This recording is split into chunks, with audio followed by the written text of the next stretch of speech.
चिड़िया लड़के वालों का बड़ा घर है, बहुत अमीर है वो, एक पेड़ संतरों का और अपनी जमीन भी है उनकी। मगर गौरी बहन, मैंने उस परिवार के बारे में अभी तक कोई जांच नहीं की है। क्या फायदा जांच करने का, चुप करके अपनी बेटी गुड़िया की शादी कर दो, ऐश करेगी ऐश।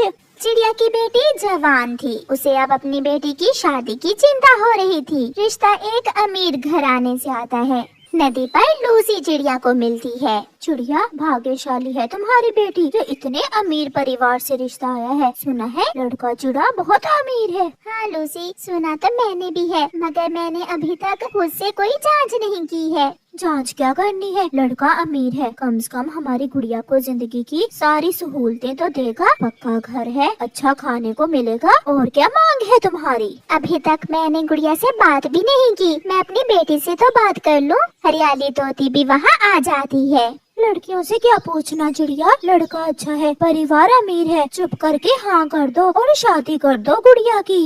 चिड़िया अपने घर चली जाती है। गुड़िया बेटी, यहाँ आओ मेरे पास। गुड़िया अपनी माँ के करीब आ जाती है। गुड़िया बेटी, आपके लिए एक अमीर घर से रिश्ता आया है। मम्मा, जो आप करेंगी मेरे लिए अच्छा ही करेंगी, मगर आप एक बार खुद जाकर उस लड़के के बारे में किसी से पूछ ले। मैंने भी यही सोचा था गुड़िया बेटी, मगर सब यही कह रहे हैं कि बहुत अमीर परिवार है, लड़का अच्छा कमाता है। मुझे सबकी बातों में दम लगता है। अब बार बार अगर जाकर पूछ पड़ताल करेंगे तो हो सकता है लड़के वाले गुस्सा कर जाएं। मम्मा, जो करना है आप सोच समझ कर करें। लो, मैंने सोच लिया बेटी, ये रिश्ता आपके लिए ठीक है। गुड़िया भी मान जाती है और फिर दूसरे दिन ही लड़के वाले आते हैं और गुड़िया को बिठा कर ले जाते हैं। माँ, संभालो अपनी बहू को, मैं एक जरूरी काम से दूसरे जंगल जा रहा हूँ, कल तक लौटूंगा। आप कहाँ जा रहे हैं? माँ बता देगी तुम्हें। फिर गुड़िया का पति घर से चला जाता है। मेरे बेटे के बहुत से दोस्त हैं इस जंगल में, वो अपने दोस्तों के साथ दूसरे जंगल जा रहा है। मैं हूँ ना तुम्हारे पास, मैं आपको यहाँ इस घर में रहने के सारे तौर तरीके समझा दूंगी। गुड़िया खामोश हो जाती है। दूसरे दिन सुबह सवेरे ही गुड़िया की सास उसे आवाज देती है, उठो बहू रानी, खेतों से लाल मिर्च तोड़ने जाना है, मेरे साथ चलो। सासू माँ, अभी तो मैंने नाश्ता भी नहीं किया। नाश्ता हम बाद में कर लेंगे, मैंने कौन सा पराठे खाए हैं, हम एक साथ ही नाश्ता कर लेंगे। फिर गुड़िया की सास उसे साथ लेकर लाल मिर्ची तोड़ने ले जाती है। मुझे सांस की बीमारी है, मुझसे ज्यादा काम नहीं होता, तुम ये टोकरी उठाओ और खेत से जितनी भी लाल लाल मिर्ची है सब तोड़ लो। मैं कर लूंगी सासू माँ, आप चिंता न करें। फिर गुड़िया काम पर लग जाती है। मेरी बेटी न जाने कैसी होगी, मेरा बहुत दिल उदास हो रहा है अपनी बेटी के बिना। अभी नई नई शादी हुई है ना गुड़िया की, 1-2 महीनों में सब ठीक हो जाएगा, ना वो तुम्हें याद आएगी और ना ही उसे तुम याद आओगी। मगर मैंने गुड़िया को बहुत लाड प्यार से पाला था, वो कौन सा किसी गरीब घर में ब्याह कर गई है, बहुत अमीर है वो। सासू माँ, मैं थक गई हूँ और मुझे भूख भी बहुत लगी है, क्या वो संतरों का पेड़ हमारा ही है ना? हाँ गुड़िया, वो पेड़ है तो हमारा ही, मैं 1-2 संतरे खा लूँ उस पेड़ से। ना बेटी ना, उस पेड़ से संतरे ना तोड़ना, उस पेड़ के फल मेरे बेटे ने बेचे हुए हैं, हम घर जाकर खाना खा लेते हैं। गुड़िया की सास सीधी मंडी जाती है और वो लाल मिर्ची बेचकर पैसे अपनी थैली में रखती है। फिर वो सास बहू घर आ जाती हैं। साथ वाली जमीन भी बिक रही है, वो भी लेने का इरादा है हमारा, बस थोड़े से पैसे रहते हैं, बाकी का बंदोबस्त तो मैंने कर लिया है। सासू माँ, भूख लगी है, जाओ रसोई से नमक वाला डिब्बा उठा कर ला और 1 रोटी पर मुझे भी थोड़ा सा नमक रख कर दे दो और 1 रोटी तुम खा लो। मगर नमक के साथ रोटी मैंने कभी नहीं खाई। ये तुम्हारी माँ का घर नहीं है, ये ससुराल है तुम्हारा, यहाँ वो माँ वाले लाड नहीं मिलेंगे, चुप करके खा लो, जो कहा है वो किया करो, मुझे ना पसंद नहीं है। फिर गुड़िया रोटी पर थोड़ा सा नमक रखकर रोटी खा लेती है। गुड़िया का पति भी घर आ जाता है। माँ, बात पक्की हो गई है, चाचा जी से पैसे देने के लिए मान गए हैं। तो फिर बेटा कल ही पड़ोसियों से बात कर लो और वो जमीन हाथ से जाने ना देना। आगे आप, आज शाम हम बाहर घूमने जाएंगे। नहीं, मैं बहुत थका हुआ हूँ, मुझे नींद आ रही है। गुड़िया का पति अपने घोंसले में जाकर सो जाता है। बहू, कल सुबह जल्दी उठ जाना, कपास की चुनाई करने जाना है। बहुत थक गई हूँ, थोड़ा जल्दी सो जाती हूँ। सब सो जाते हैं मगर गुड़िया जाग रही थी। ये कैसे पक्षियों में माँ ने मेरी शादी करती है, इन्हें तो काम से ही फुर्सत नहीं है। क्या फायदा ऐसे अमीर होने का अगर अपनों के लिए समय ही ना हो। सुबह हो जाती है और गुड़िया अपनी सास के साथ कपास की चुनाई में निकल जाती है। गुड़िया दोपहर तक काम करती है। सासू माँ, भूख लगी है। तो मैं क्या करूँ? जब मैं खाऊंगी तुम्हें भी कुछ दे दूंगी। सासू माँ, एक बात पूछूं? अगर पूछने वाली है तो पूछ लो। सासू माँ, सब कहते थे कि आप बहुत अमीर हैं, बहुत अमीर हैं आप, मगर मैं तो जब से आई हूँ आपको एक वक्त में भी अच्छा खाना खाते नहीं देखा। इसीलिए तो हम सबसे अमीर हैं। अगर हम खाकर उजाड़ने वाले होते तो ये जमीन आज हमारी न होती। अब पड़ोसियों की जमीन खरीदने के लिए क्या हम बचत न करें? ऐसे ही दिन गुजरते गए मगर अभी तक भी गुड़िया को ना तो वो घर अपना घर लगा था और ना ही उसे उस घर से रिश्तों का प्यार मिला था। जो गुड़िया हर समय हंसती खेलती थी, वो जब से उस घर में आई थी एक बूढ़ी चिड़िया की तरह हर समय किसी न किसी काम में लगी रहती थी। रात को गुड़िया की सास और उसका बेटा कोई बात कर रहे थे। माँ, अगर किसी तरह हम घर का खर्चा थोड़ा और कम कर ले तो ताया जी के अमरूदों के बाग भी हम ले सकते हैं। अपनी पत्नी को समझाओ बेटे, पहले महीने बाद नमक खत्म होता था मगर अब तो 10 दिन भी नहीं गुजरते कि वो खत्म कर देती है। गुड़िया जब वहाँ आती है तो उसकी सास कहती है, देख नहीं रही हो हम कोई बात कर रहे हैं, तुम जाओ यहाँ से। गुड़िया चली जाती है। इसका मतलब मैं इस घर में तो रहती हूँ मगर मैं इनके परिवार का हिस्सा नहीं हूँ। माँ, मैं सह लूंगी, मैं सब सह लूंगी मगर कभी भी आपसे कोई गिला नहीं करूँगी और ना ही आपकी इज्जत पर कोई आँच आने दूंगी। ऐसे रोते हुए गुड़िया अपने घोंसले में सो जाती है। प्यारे दोस्तों, ऐसे ही कई परिवार हमारे समाज में भी होते हैं जो दिखने में तो बहुत अमीर होते हैं। उनके घर की रोशनियाँ बाहर से तो नजर आती हैं, मगर अंदर से घर अंधेरे में डूबे हुए होते हैं। अगर रिश्तों में प्यार, मोहब्बत और एक दूसरे के लिए टाइम नहीं तो क्या फायदा ऐसे रिश्तों का, क्या फायदा ऐसे पैसे का जो खुशियाँ ही ना दे सके। आपका धन्यवाद। जंगल में रहने वाली गोरी कव्वी सबसे अलग मजाज की थी। वो किसी से भी बनाकर न रखती। वो हमेशा दूसरों से लड़ाई करती। वो हमेशा दूसरों की बुराइयां करती थी।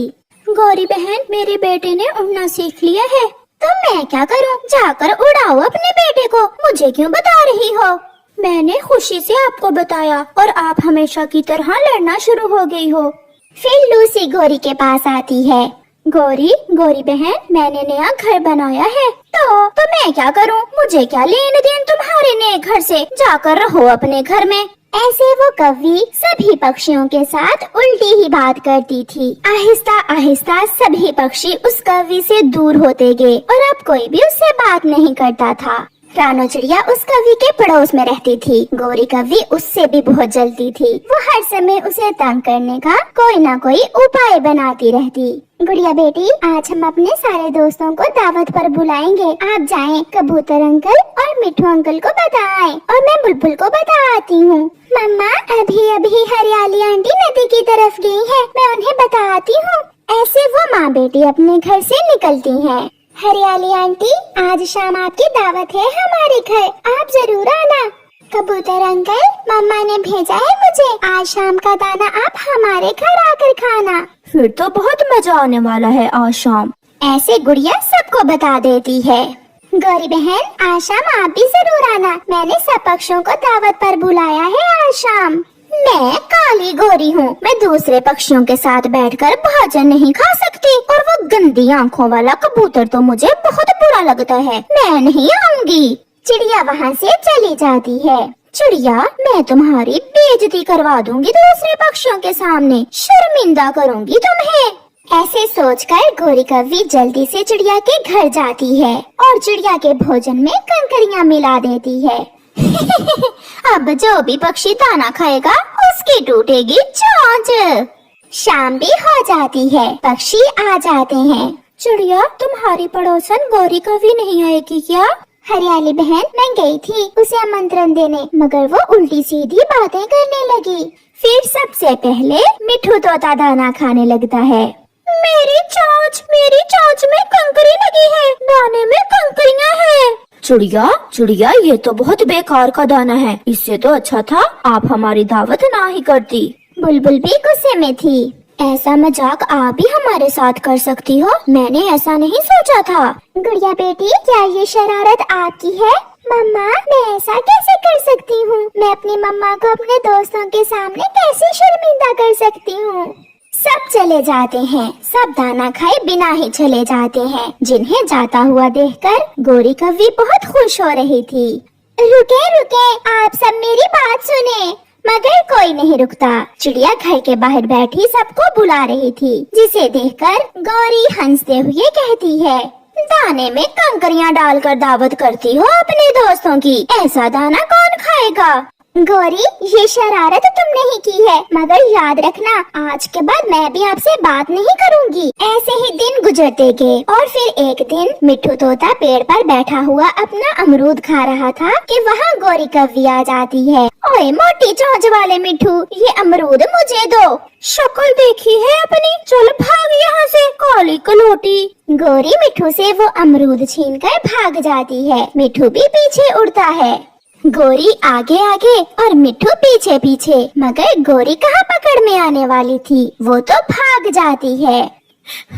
गंदी बुरी कव्वी मेरा अमरूद ले गई, मैं भी छोड़ूंगा नहीं इसे। जंगल के करीब ही किसान का खेत था। वहाँ कव्वे हर रोज किसान की मकई खा लेते थे। किसान बहुत परेशान था। एक दिन उसकी पत्नी किसान से कहती है, किसी तरह आप एक कौवा पकड़कर अगर उसे खेत में बांध लो तो उसे देखकर कोई भी कौवा हमारी फसल नहीं खाएगा। तो फिर मैं आज ही कोई कौवा पकड़ता हूँ। किसान अपना जाल उठाकर चलता है। जाल देखकर सभी कौवे दूर भाग जाते हैं। चलते चलते किसान जंगल में पहुंच जाता है। वो एक जगह दाना डालकर जाल लगा देता है और थोड़ी दूर छुपकर बैठ जाता है। उड़ती हुई गोरी कव्वी जब वहाँ से गुजरती है तो इतना सारा दाना देखकर वहाँ आती है। आज तो बिना मेहनत के ही भोजन मिल गया, पेट भर के खाती हूँ। गोरी अभी बैठी ही थी, किसान अपनी रस्सी खींच लेता है और गोरी कव्वी जाल में फंस जाती है। भागकर किसान भी पहुँच जाता है। छोड़ दो मुझे इंसान, मैं तुम्हारे किसी काम की नहीं हूँ। कोई चिड़िया पकड़ो या कोई सफेद कबूतर, प्लीज मुझे छोड़ दो। मुझे तुम्हारी ही जरूरत थी, काली कव्वी चुप करके बैठ जाओ। किसान जाल लेकर वापस जाता है। गोरी की पड़ोसन रानो चिड़िया गोरी को जाल में फंसा हुआ देख लेती है। ये तो गोरी कव्वी है, ये जाल में कैसे फंस गई होगी? मम्मा, हमें इसकी मदद करना होगी। चिड़िया भागी भागी मिठू के पास जाती है। मिठू जल्दी चलो मेरे साथ, किसान ने गोरी को पकड़ लिया है। अपने तेज चोंच से तुम वो जाल काट दो। मगर चिड़िया बहन, कल उसने मेरा अमरूद छीन कर खा लिया था। वो मुसीबत में है मिठू, हमें उसकी मदद करना होगी। चिड़िया की बात मानकर मिठू उसके साथ चला जाता है। किसान ने कव्वी की टांग को रस्सी से बांधकर पेड़ से बांधा हुआ था। मिठू चुपके से जाकर वो रस्सी अपनी तेज चोंच से काट देता है और गोरी उड़ जाती है। वो बहुत शर्मिंदा थी क्योंकि वो हमेशा दूसरों से लड़ती थी, मगर आज उन्हीं पक्षियों ने उसकी जान बचाई थी। मिठू, मेरे भाई, चिड़िया, मेरी बहन, मुझे माफ कर दें। मैं फिर कभी आपसे लड़ाई नहीं करूँगी। पहले मेरा अमरूद मुझे ला कर दो, फिर माफ करूँगा। फिर वो सब हंसने लग जाते हैं।